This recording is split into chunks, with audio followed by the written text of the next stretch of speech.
Hello students, आज हम यहाँ पे पढ़ेंगे सेल्फ इंडक्टेंस के बारे में। अब ये सेल्फ इंडक्टेंस क्या है, उसका फॉर्मूला, उसका जो भी डेरिवेशन होगा वो यहाँ पे हम सीखेंगे। अब सेल्फ इंडक्टेंस में हम एक कॉइल लेंगे। यहाँ पे मैं एक कॉइल ले रहा हूँ, मीन्स एक सोलेनोइड ले रहा हूँ। मान लो यहाँ पे है एक कॉइल, या तो ये सोलेनोइड आप बोल सकते हो। ये है एक टाइप का सोलेनोइड, यहाँ पे आप देख सकते हो मैंने ड्रॉ किया है। ये एक सोलेनोइड है। अब इसके साथ में एक बैटरी ज्वाइन करने वाला हूँ। इसके साथ में ज्वाइन करूँगा एक बैटरी।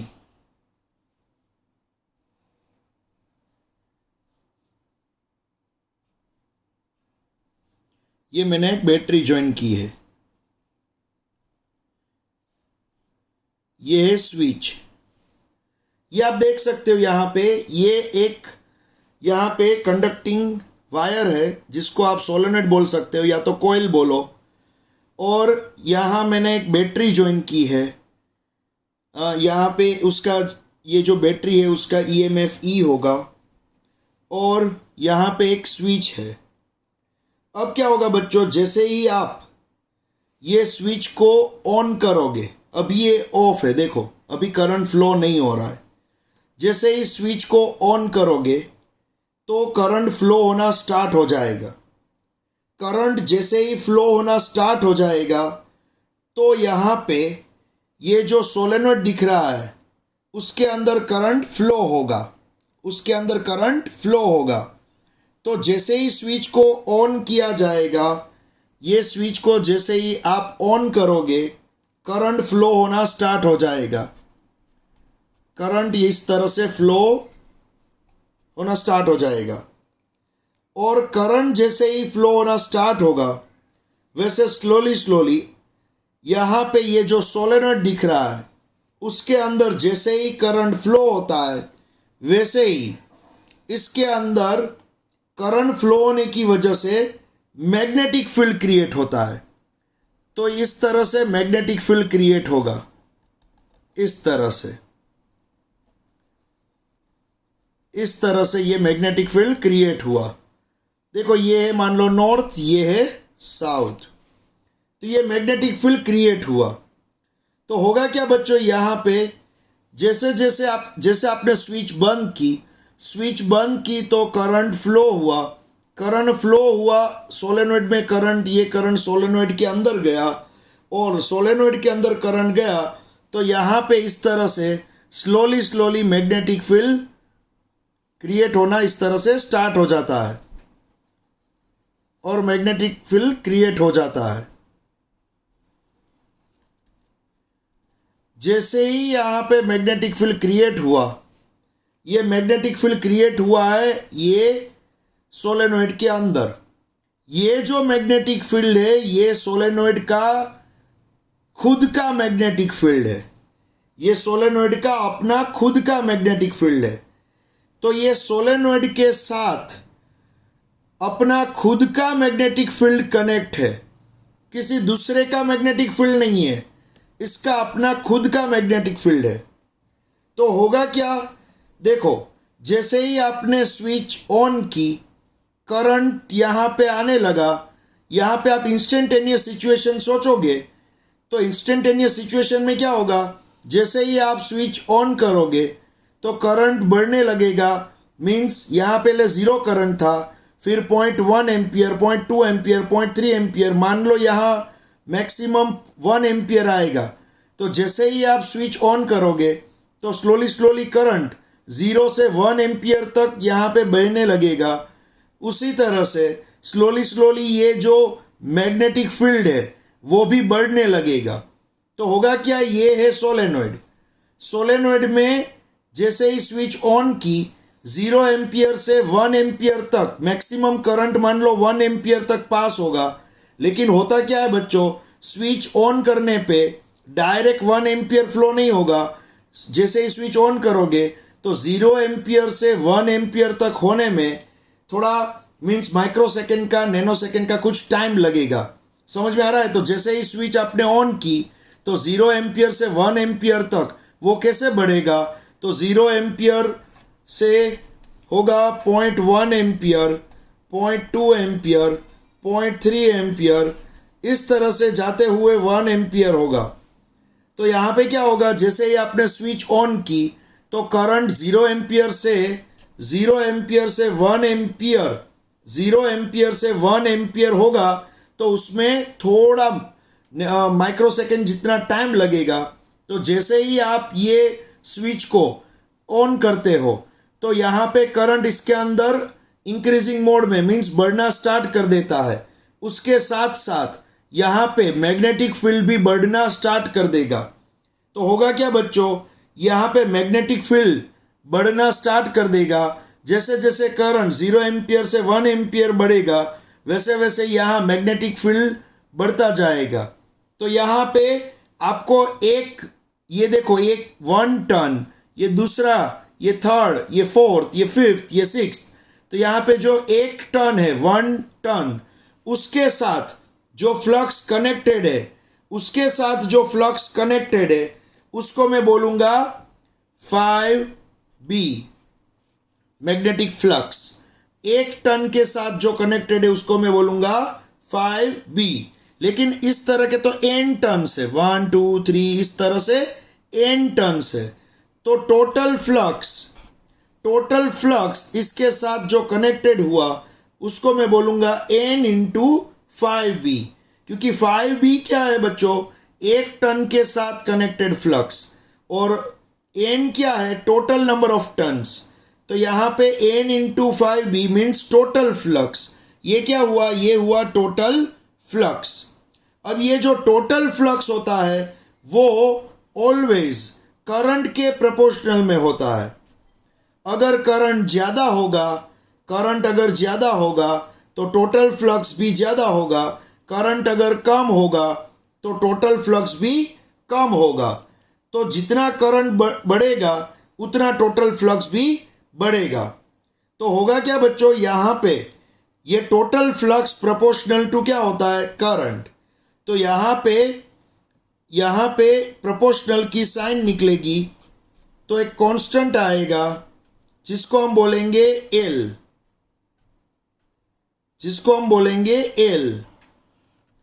ये जो कांस्टेंट है L, उसको हम बोलेंगे सेल्फ इंडक्टेंस। L का नाम होगा सेल्फ इंडक्टेंस। यहाँ पे L का नाम है सेल्फ इंडक्टेंस। L का यूनिट होगा हेनरी। L का यूनिट क्या होगा, हेनरी। और उसका डायमेंशनल फॉर्मूला लिखा हुआ है M1L2T-2A-2। ये है L का डायमेंशनल फॉर्मूला और उसका यूनिट। तो यहाँ पे मैंने क्या बताया बच्चों, एक आपने सोलेनॉइड लिया है, उसके साथ बैटरी ज्वाइन कर दी, उसके साथ एक स्विच है। जैसे ही स्विच ऑन करोगे तब करंट इंक्रीजिंग मोड में जैसे ही बढ़ेगा तब ये कोयल यहाँ पे जो सोलेनॉइड दिख रहा है उसके साथ फ्लक्स, यहाँ पे मैग्नेटिक फील्ड भी बढ़ेगा। तो यहाँ पे मैग्नेटिक फील्ड भी बढ़ेगा यहाँ पे स्लोली। तो यहाँ पे एक टर्न होगा जो 1 टर्न, उसके साथ कनेक्टेड 1 टर्न के साथ कनेक्टेड फ्लक्स है, उसको आपने 5 बोला है। Total number of turns n है तो टोटल फ्लक्स हुआ n5। तो ये टोटल फ्लक्स प्रोपोर्शनल टू क्या होता है, I होता है। यहाँ पे क्या होता है, I। तो ये जो I है, ये I वो क्या है, फ्लो होने वाला करंट। अगर करंट ज़्यादा फ्लो होगा तो टोटल फ्लक्स ज़्यादा मिलेगा। तो n5 इक्वल्स टू प्रोपोर्शनल की साइन निकलेगी तो L मिलेगा, Li। ये L जो है वो है सेल्फ इंडक्टेंस। और यहाँ पे आपको जो फॉर्मूला मिला है उसकी हेल्प से L का इक्वेशन भी आपको मिल सकता है। यहाँ पे L का इक्वेशन बनेगा L equals to n5 upon I। यहाँ पे L सेल्फ इंडक्टेंस, L का इक्वेशन n5 अपॉन आई, ये इक्वेशन भी मिल सकता है, एल का इक्वेशन। अब क्या होगा बच्चों, मान लो यहाँ पे स्विच ऑन की थी तो स्लोली करंट 0 एम्पियर से 1 एम्पियर तक गया और इस तरह से मैग्नेटिक फ्लक्स स्लोली बढ़ा। फिर मान लो आपने स्विच ऑफ कर दी, तो स्विच ऑफ कर दी तो करंट 1 एम्पियर से 0 एम्पियर तक पहुंचेगा। 1 एम्पियर से 0 एम्पियर तक पहुंचेगा तो स्लोली ये मैग्नेटिक जो फील्ड है वो स्लोली डिक्रीज होगा और मैग्नेटिक फील्ड फिर से 0 हो जाएगा। देखो मैं यहाँ पे आपको एक बता रहा हूँ, ये एक एक्सपेरिमेंट है। यहाँ पे आप देख सकते हो एक सोलेनॉइड है, उसके साथ बैटरी ज्वाइन की है। अब ये स्विच जो है वो अभी ऑन की, जैसे ही स्विच ऑन की इलेक्ट्रॉन्स पास होने लगे और देखो मैग्नेटिक फ्लक्स यहाँ पे बढ़ने लगा। आप देख सकते हो ब्लू कलर की लाइंस। अब जैसे ही स्विच ऑफ की ये कम हो गया। तो यहाँ पे बच्चों आप देख सकते हो, जैसे ही मैंने एक्सप्लेन किया कि आप जैसे ही स्विच ऑन करोगे, जैसे ही स्विच ऑन करोगे ये जो लाइन्स है वो बढ़ने लगेगी क्योंकि करंट स्लोली बढ़ेगा। जैसे ही स्विच आप ऑफ कर दोगे ये लाइन स्लोली कम हो जाएगी क्योंकि यहाँ पे करंट कम हो जाएगा। तो ये जो फ्लक्स है, ये फ्लक्स टोटल फ्लक्स जो कनेक्ट है ये सोलेनॉइड के साथ, तो स्विच ऑन करते हो तो ये स्लोली बढ़ेगा।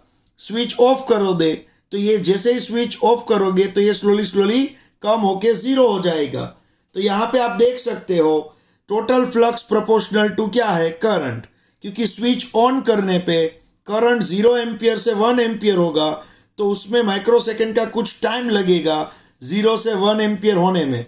और वो टाइम में क्या होगा, 0 से 1 एम्पियर होने में जैसे जैसे करंट बढ़ेगा वैसे वैसे ये मैग्नेटिक फील्ड भी बढ़ेगा। और जैसे जैसे आप स्विच ऑफ करोगे तो ये मैग्नेटिक फील्ड भी 0 हो जाएगा। तो उसी तरह से फ्लक्स में भी चेंज आएगा, फ्लक्स में भी चेंज आएगा। तो फ्लक्स में ये टोटल फ्लक्स है वो करंट पे डिपेंडेड है। करंट बढ़ेगा तो टोटल फ्लक्स बढ़ेगा, करंट कम होगा तो टोटल फ्लक्स भी कम होगा। तो यहाँ पे आप देख सकते हो बच्चों कि जो रिलेशन एस्टेब्लिश हुआ, यहाँ पे फ्लक्स में वेरिएशन आता है करंट के हिसाब से। करंट बढ़ेगा फ्लक्स बढ़ेगा, करंट कम होगा फ्लक्स कम होगा।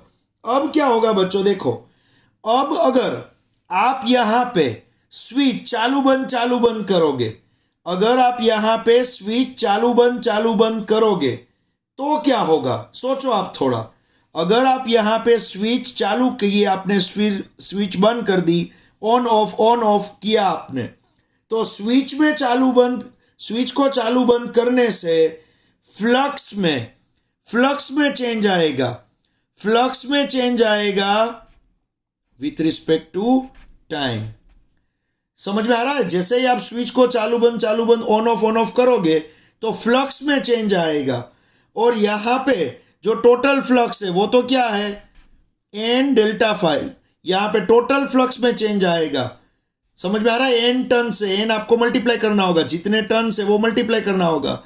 तो यहाँ पे जैसे ही आप स्विच को ऑन ऑफ करोगे तो ये सोलेनॉइड के साथ जो अपना फ्लक्स कनेक्ट था, कितना फ्लक्स कनेक्ट है सोलेनॉइड के साथ, ये टोटल फ्लक्स कितना कनेक्टेड है, N5 जितना। सोलेनॉइड के साथ अपना कितना फ्लक्स कनेक्टेड है, N5 जितना। तो उसमें आएगा चेंज। समझ में आ रहा है? तो उसमें चेंज आएगा। तो यहाँ पे मैंने क्या किया है, यहाँ पे चेंज लिया, फ्लक्स में चेंज लिया, N delta phi by delta T. तो यहाँ पे Li जो आपको दिख रहा है उसमें L कांस्टेंट है, तो यहाँ पे I में भी चेंज आ रहा है विथ रिस्पेक्ट टू टाइम। तो ये जो फॉर्मूला आप देख रहे हो N5 इक्वल्स टू Li, उसमें करंट में चेंज आने से फ्लक्स में भी चेंज आएगा। जैसे ही आप स्विच ऑन ऑफ करोगे तो करंट में चेंज आएगा विथ रिस्पेक्ट टू टाइम। तो यहाँ लेफ्ट हैंड साइड आप देख सकते हो फ्लक्स में भी चेंज होगा विथ रिस्पेक्ट टू टाइम। तो बच्चों एक चीज याद रखना, जैसे ही आप स्विच को ऑन ऑफ करोगे तो ये सोलेनॉइड के आसपास जो फ्लक्स है, आपको ये जो मैग्नेटिक फील्ड लाइंस दिख रही है, उसमें क्या होगा, वेरिएशन होगा। अब फ्लक्स में चेंज आया विथ रिस्पेक्ट टू टाइम, क्यों? क्योंकि करंट में आपने चेंज किया विथ रिस्पेक्ट टू टाइम। तो यहां पे आपको मालूम है delta phi by delta T, Faraday's law, flux में अगर चेंज आता है विथ रिस्पेक्ट टू टाइम तो delta phi by delta T, Faraday's law आपको मालूम है, आपको याद होगा, इंड्यूस ईएमएफ प्रोड्यूस होगा। इंड्यूस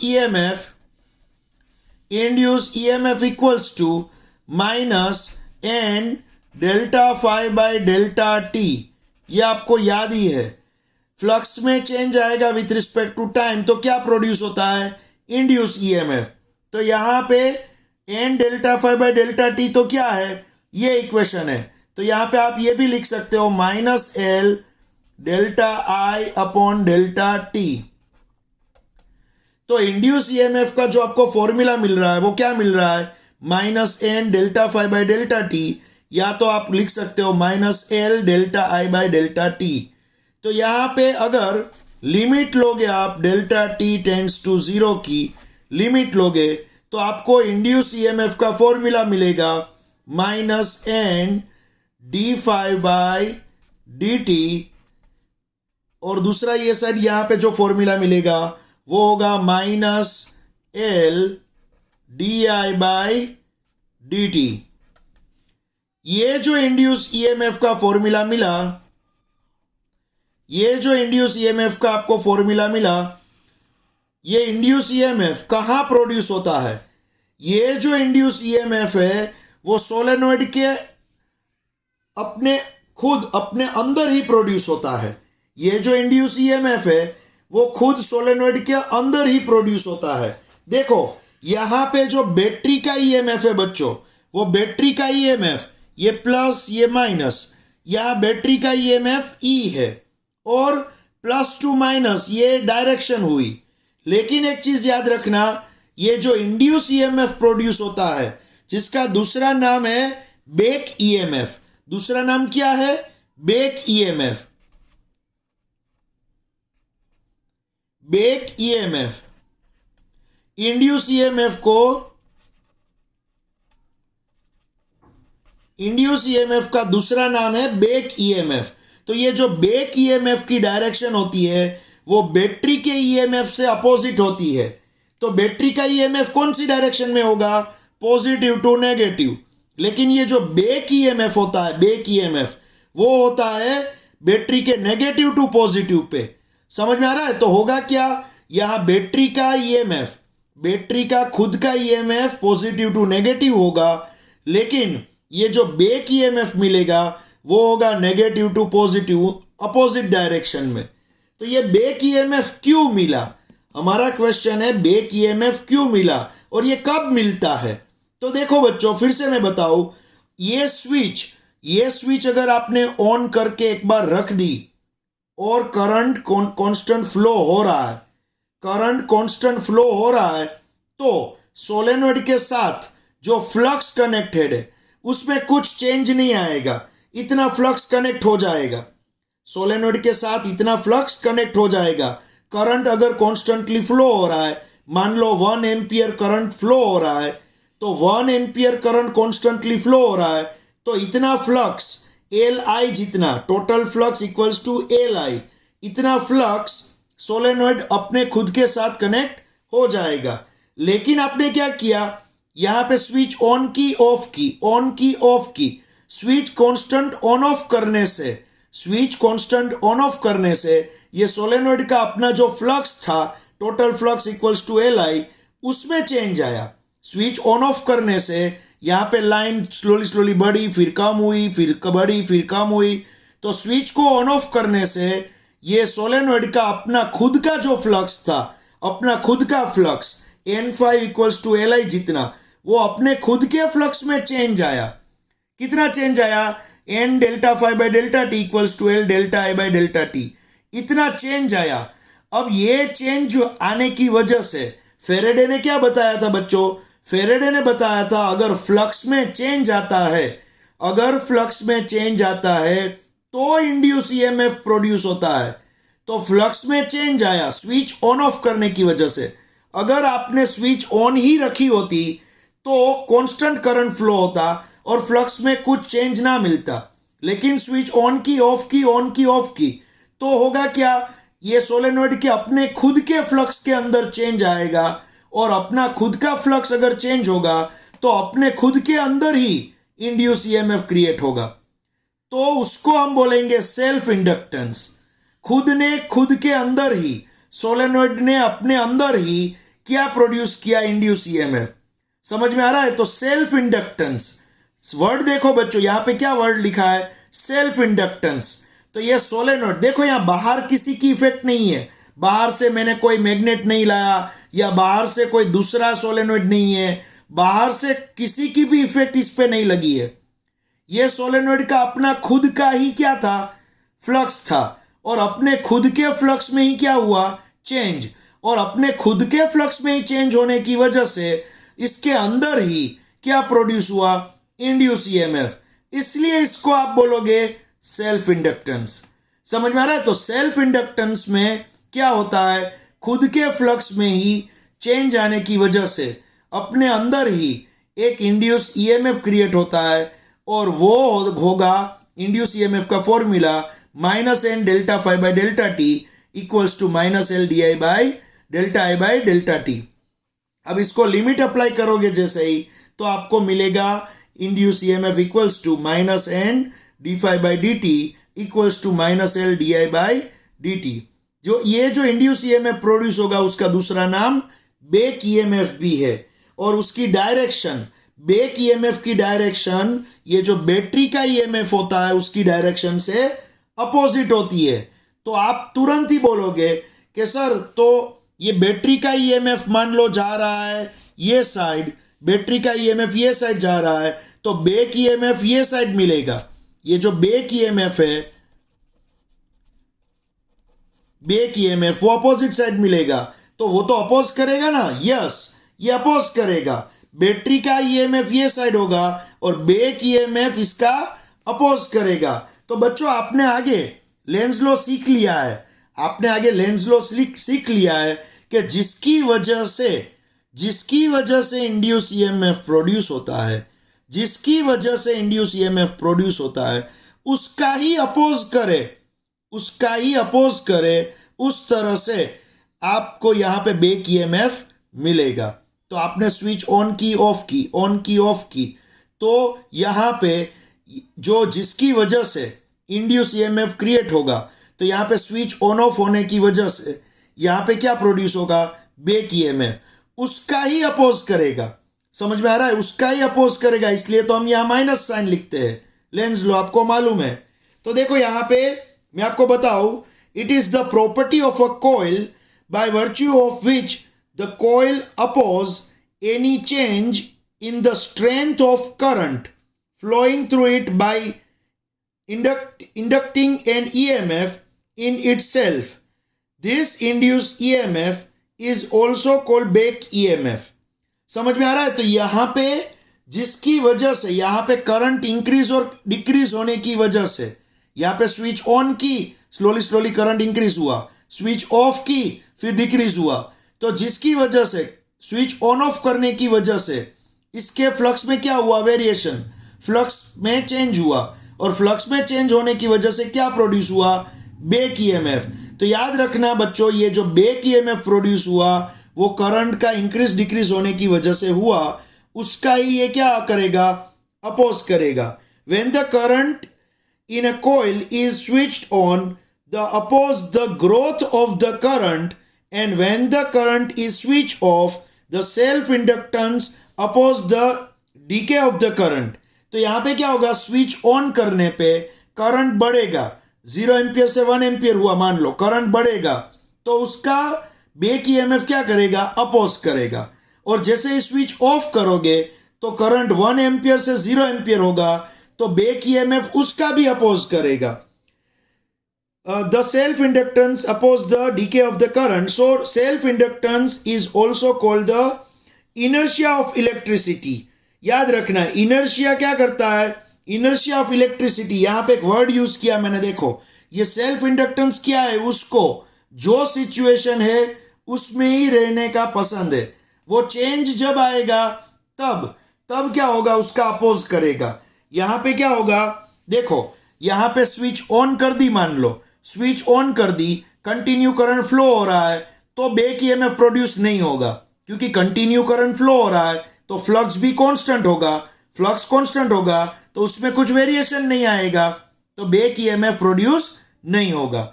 लेकिन अगर स्विच ऑन ऑफ करते हो तो ही फ्लक्स में चेंज आता है और तो ही इंड्यूस ईएमएफ या तो बैक ईएमएफ प्रोड्यूस होता है।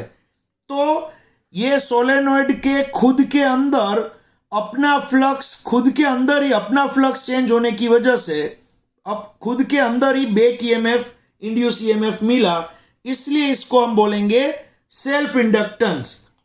समझ में आ रहा है बच्चों? अब इसके अंदर अगर आप यहाँ पे जो आपको दिख रहा है एल जो आपको दिख रहा है, जिसका नाम आपने क्या रखा है, सेल्फ इंडक्टेंस, इसका यूनिट क्या है, एल का यूनिट हेनरी, एल का यूनिट है हेनरी। तो अगर इसकी हेल्प से आप एल का फॉर्मूला बनाना चाहोगे तो एल का जो फॉर्मूला होगा वो होगा -E अपॉन di/dt, इस तरह से मिलेगा। देखो ये एल को लेफ्ट हैंड साइड रख दिया आपने, माइनस साइन यहाँ पे दे दिया -E और di/dt नीचे चला गया। तो यहाँ पे E क्या है बच्चों, E क्या है आपको मालूम है, इंड्यूस ईएमएफ, या तो इसको आप बैक ईएमएफ बोलोगे। और di/dt क्या है, change in current with respect to time. और L क्या है, सेल्फ इंडक्टेंस। तो L का यूनिट क्या है बच्चों, L का यूनिट है हेनरी। अगर L का यूनिट, यहाँ पे L का यूनिट जो हेनरी है, और अगर आपको 1 हेनरी की डेफिनेशन चाहिए, आपको क्या चाहिए, 1 हेनरी की डेफिनेशन, तो 1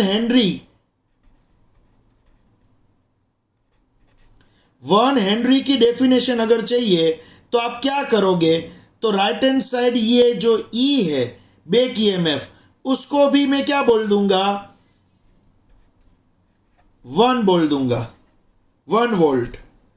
यहाँ पे E को मैं क्या बोल दूंगा, 1 वोल्ट। और di/dt जो है, di/dt उसको भी मैं क्या बोल दूंगा, 1 एम्पियर पर सेकेंड। इसका चेंज, यहाँ इसका जो चेंज है वो क्या है, वह di/dt 1 एम्पियर पर सेकेंड।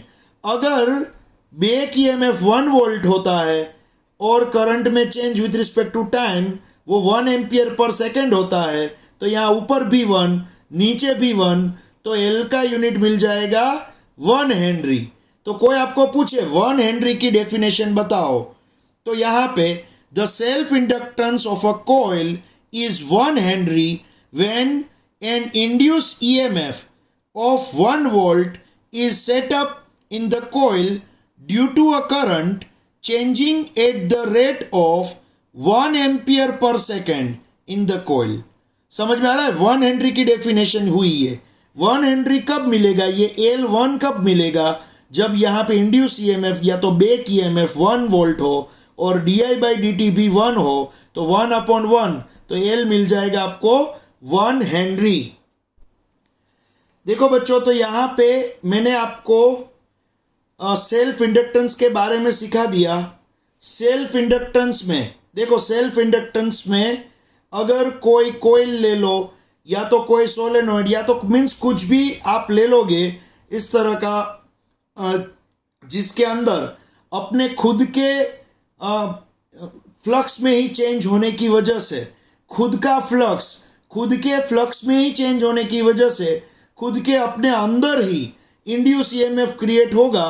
कोई दूसरा यहाँ पे इफेक्ट नहीं कर रहा है। देखो बाहर से कोई दूसरा मैग्नेट या तो कोई दूसरी चीज़ इस पे इफेक्ट नहीं कर रही है, इसका खुद का फ्लक्स ही चेंज हुआ यहाँ पे करंट चेंज होने की वजह से।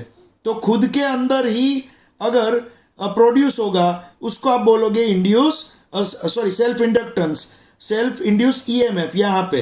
तो आप देख सकते हो ये जो इंड्यूस ईएमएफ है उसका दूसरा नाम बैक ईएमएफ है, और 1 हेनरी की डेफिनेशन भी मैंने यहाँ पे आपको बता दी। बहुत ही ईजी है, देखो सेल्फ इंडक्टेंस बहुत ही ईजी है, इसको आप अच्छी तरह से टेक्स्ट बुक में से पूरा लर्न करोगे।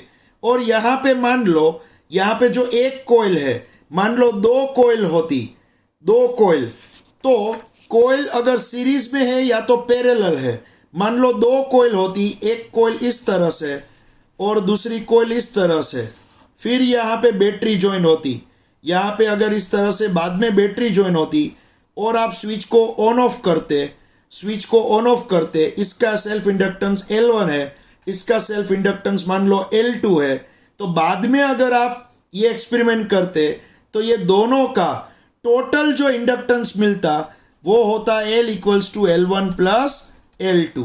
मीन्स अगर ये यहाँ पे इस तरह से कोयल मान लो सीरीज में होती है तो self inductance, total self inductance में क्या होता है, दोनों का टोटल होता है। और मान लो ये दोनों पैरेलल होगी, अगर ये इस तरह से पैरेलल होगी,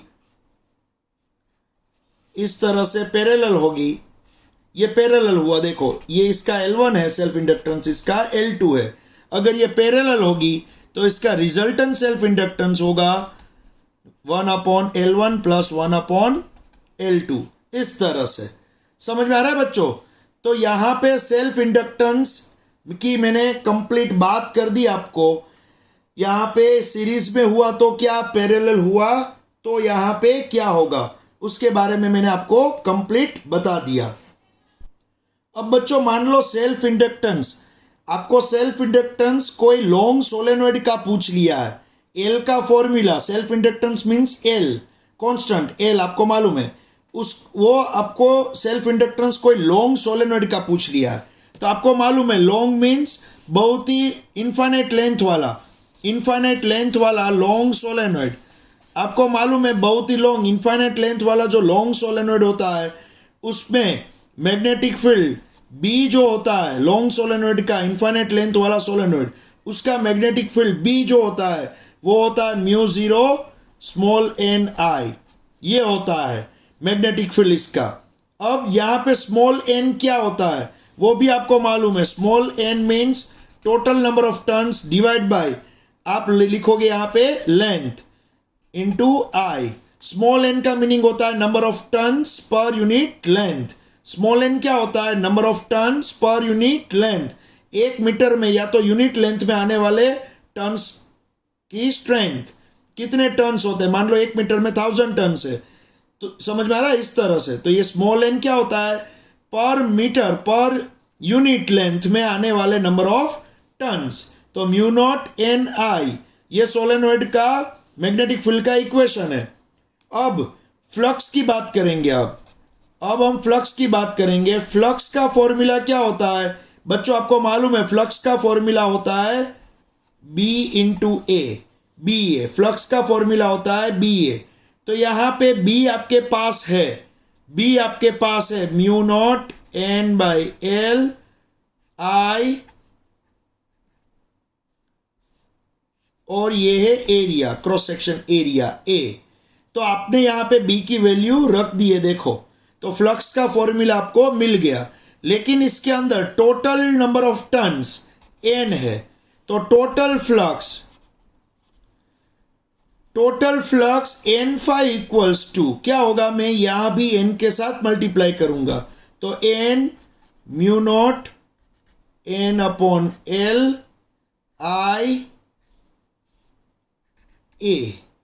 तो यहां पे मैंने दोनों साइड N से मल्टीप्लाई किया तो टोटल फ्लक्स मिला मुझे क्या मिला यहां पे, टोटल फ्लक्स मिला है। देखो आप, अब टोटल फ्लक्स इक्वल्स टू ये इक्वेशन मिला, लेकिन आपने आगे ही सीख लिया है, आगे ही इक्वेशन में सीख लिया आपने N phi इक्वल्स टू क्या होता है, LI होता है, आगे ही आपने सीख लिया N phi equals to LI। तो यहाँ पे N5 की जगह पे मैं LI लिख देता हूँ, LI equals to N μ0 N/L I A।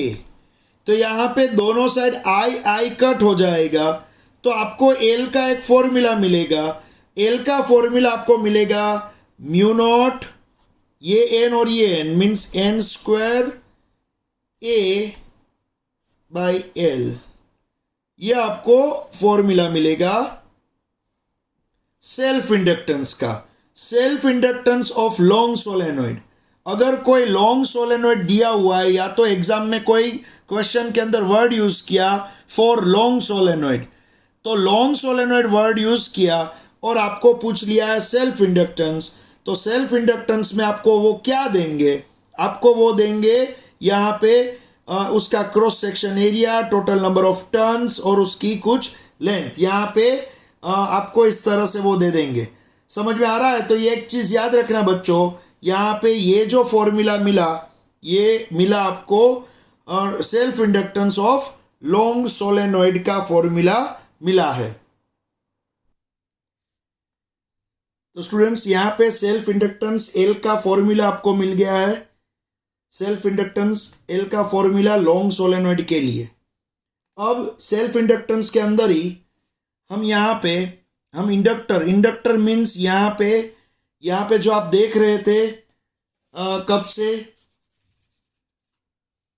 ये जो आप देख रहे थे इसको आप इंडक्टर भी बोल सकते हो। ये एक इंडक्टर और इसका यहाँ पे जो एल है, एल कांस्टेंट, उसका नाम है सेल्फ इंडक्टेंस। तो यहाँ पे ये है इंडक्टर, ये जो आप देख रहे हो इस तरह से स्प्रिंग शेप का एक, इसको आप इंडक्टर भी बोल सकते हो। और यहाँ पे उसका जो कांस्टेंट मिला वो है सेल्फ इंडक्टेंस एल। अब क्या होगा बच्चों, मान लो यहाँ पे जैसे ही करंट में वेरिएशन आया और इसके आसपास मैग्नेटिक फील्ड क्रिएट हुआ, तो एक चीज़ याद रखना बच्चों, ये जो इंडक्टर आप देख रहे हो, ये जो स्प्रिंग शेप का जो आप देख रहे हो, जिसके आसपास क्या क्रिएट हुआ, मैग्नेटिक फील्ड क्रिएट हुआ। तो ये जो मैग्नेटिक फील्ड क्रिएट हुआ तो इसके अंदर एनर्जी स्टोर है, ये मैग्नेटिक फील्ड के फॉर्म में। एक चीज़ याद रखना बच्चों, इसके अंदर क्या स्टोर है, एनर्जी स्टोर है मैग्नेटिक फील्ड के फॉर्म में। आपको मालूम है कैपेसिटर में एनर्जी स्टोर होती है इलेक्ट्रिक फील्ड के फॉर्म में। कैपेसिटर जो होता है, आपको मालूम होगा, कैपेसिटर जो होता है उसकी दोनों प्लेट के बीच में, कैपेसिटर की दोनों प्लेट के बीच में एनर्जी स्टोर होती है। ये पॉजिटिव प्लेट है, ये नेगेटिव प्लेट है मान लो, तो कैपेसिटर की दोनों प्लेट के बीच में जो एनर्जी स्टोर होती है वो होती है इलेक्ट्रिक फील्ड के फॉर्म में, इलेक्ट्रिक फील्ड के फॉर्म में। तो आपको मालूम है कैपेसिटर की दोनों प्लेट के बीच में इलेक्ट्रिक फील्ड के फॉर्म में एनर्जी स्टोर होती है। उसी तरह से यहाँ पे जो इंडक्टर आपने देखा है उसमें भी एनर्जी स्टोर होगी। यहाँ पे जो आसपास मैग्नेटिक फील्ड देख रहे हो उस यही फॉर्म में एनर्जी स्टोर हुई है। तो यहाँ पे इंडक्टर में ये जो स्प्रिंग जैसा आपको दिख रहा है, ये इंडक्टर में भी एनर्जी स्टोर होगी यहाँ पे मैग्नेटिक फील्ड के फॉर्म में। तो उसका फॉर्मूला क्या है, energy store in an inductor. तो यहाँ पे देखो energy store in an inductor, तो हम यहाँ पे इंडक्टर के अंदर जो एनर्जी स्टोर होने वाली है उसका फॉर्मूला डिराइव करेंगे। तो यहाँ पे लिखा हुआ है an inductor has the capability of storing energy in its magnetic field. तो कोई भी इंडक्टर लोगे आप, उसमें एनर्जी स्टोर होती है मैग्नेटिक फील्ड के फॉर्म में। और for the current I at any instant in a circuit the rate of work done is. अब मान लो यहाँ पे करंट आई फ्लो हो रहा है, कभी भी यहाँ पे करंट जब आपने ऑब्जर्वेशन स्टार्ट किया या कभी भी आपने ऑब्जर्वेशन पे ऑन द स्पॉट आपको देखना है, तो मान लो कभी करंट आई फ्लो हो रहा है और आई फ्लो हो रहा है, तब जो वर्क डन होगा, वर्क डन जो रेट ऑफ यहाँ पे वर्क डन वो होगा dw by dt। Work done का rate work done upon time, तो वो होगा dw बाई dt, जिसको आप पावर भी बोल सकते हो, पावर। तो यहाँ पे change in work done with respect to time. तो यहाँ पे आपको मालूम है पावर का फॉर्मूला क्या है, VI, voltage into current. Power का फॉर्मूला क्या है, VI।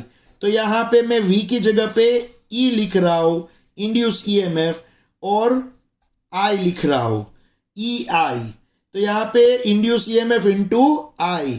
तो यहाँ पे आप देख सकते हो E का जो फॉर्मूला होगा वो तो आगे आपको मिल चुका है, यहाँ पे मॉड्यूलस लिखा है, मैंने मोड लिखा है, तो यहाँ पे फॉर्मूला में प्लस फॉर्म में लिखूंगा L D I by D T.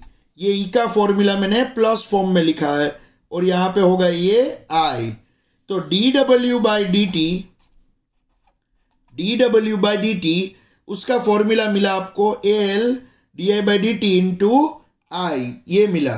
अब क्या होगा, मैं दोनों साइड यहाँ पे D W by D T और यहाँ पे है L D I by D T into I. तो यहाँ पे डी डब्ल्यू का फॉर्मूला आपको मिलेगा इस तरह से, एल ये आई इसके साथ लिख देता हूँ और डी आई पीछे लिखता हूँ। यहाँ पे डी टी निकाल दिया मैंने, तो D W equals to L I और ये डी आई जो है वो पीछे लिख दिया। अब मैं क्या करूँगा, दोनों साइड इंटीग्रेशन करूँगा तो मुझे ये डी डब्ल्यू का मिल जाएगा यहाँ पे डब्ल्यू, और यहाँ पे इंटीग्रेशन होगा तो यहाँ पे एल तो कांस्टेंट है बच्चों, एल कांस्टेंट है देखो, और यहाँ पे जो होगा अंदर वो होगा आई डी आई। इस तरह से क्या होगा, आई डी आई। तो यहाँ पे एल कांस्टेंट है और आई का इंटीग्रेशन क्या होगा, आई का इंटीग्रेशन होगा विथ रिस्पेक्ट टू आई, क्या होगा, आई स्क्वायर बाई 2 होगा। आपको मालूम है आई की 1 पावर है, तो 1 पावर का यहाँ पे इंटीग्रेशन क्या होगा, आई स्क्वायर बाई 2। तो यहाँ पे डब्ल्यू का इक्वेशन आपको मिला हाफ एल आई स्क्वायर। यहाँ पे आपको डब्ल्यू का इक्वेशन मिला हाफ एल आई स्क्वायर। इतना वर्क डन हुआ है यहाँ पे, और यही वर्क डन, याद रखना, यही वर्क डन यहाँ पे स्टोर हो जाएगा मैग्नेटिक फील्ड के फॉर्म में। तो यहाँ पे एक चीज़ याद रखना है, यहाँ पे आपको जो एल का डब्ल्यू का इक्वेशन मिला हाफ एल आई स्क्वायर, तो यही इक्वेशन यहाँ पे एनर्जी आपको जो स्टोर हुई है वो दिखाएगा। तो इंडक्टर के अंदर मैग्नेटिक फील्ड के फॉर्म में एनर्जी स्टोर होती है, और वो एनर्जी का इक्वेशन बच्चों याद रखना, वो एनर्जी का इक्वेशन, वो एनर्जी U इक्वल्स टू होती है हाफ एल आई स्क्वायर। और एनर्जी डेंसिटी की अगर मैं बात करूँ, एनर्जी डेंसिटी की बात करूँगा, तो एनर्जी डेंसिटी में क्या होता है बच्चों, energy stored energy upon volume होता है। तो स्टोर एनर्जी आपको क्या मिली, half L I square upon ये हो जाएगा वॉल्यूम। तो ये एनर्जी डेंसिटी की बात हुई, समझ में आ रहा है। तो यहाँ पे energy store in an inductor, inductor के अंदर एनर्जी स्टोर होती है मैग्नेटिक फील्ड के फॉर्म में, और जो एनर्जी स्टोर होती है वो उसका फॉर्मूला यहाँ पे मैंने लिखा हुआ है half L I square. Energy का फॉर्मूला याद रखना बच्चों, बहुत ही काम का है, इंपॉर्टेंट है, हाफ एल आई स्क्वायर। इतनी एनर्जी स्टोर होती है इंडक्टर के अंदर मैग्नेटिक फील्ड के फॉर्म में। समझ में आ रहा है।